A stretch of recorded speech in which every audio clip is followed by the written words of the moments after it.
Nagkakapuliki kasangkayan itong Prime Water Leyte Metro. Di na ito nira mga ginaanunsyo.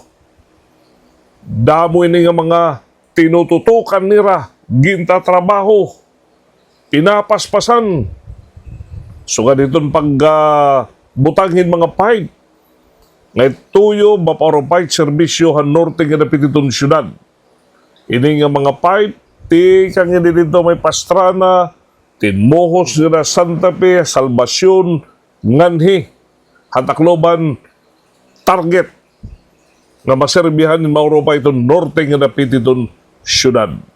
Daw, kadakot gamit ini nga doon norte. Labot let pabahay, aadto itong Eastern Visayas Medical Center.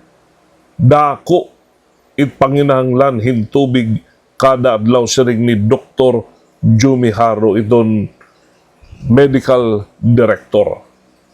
May nagyapon nila patrabaho daw, sinisiring dito nga water treatment facility, filter C, na mga waray gagamita, ini gini-rehabilitate para magamitan.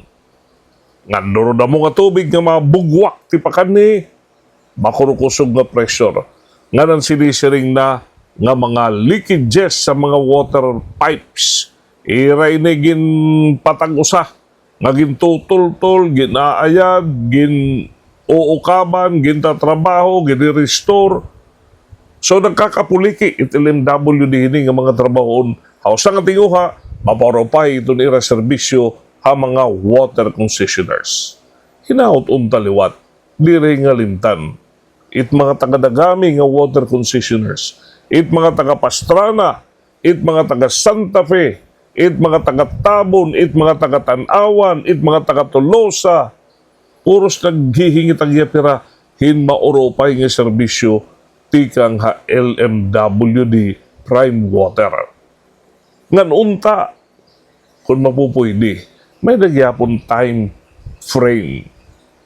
Hidon completion, hini nga mga sinisiring trabaho nga ira gintututukan para makagparopay hidon ira serbisyo ha mga water concessioners.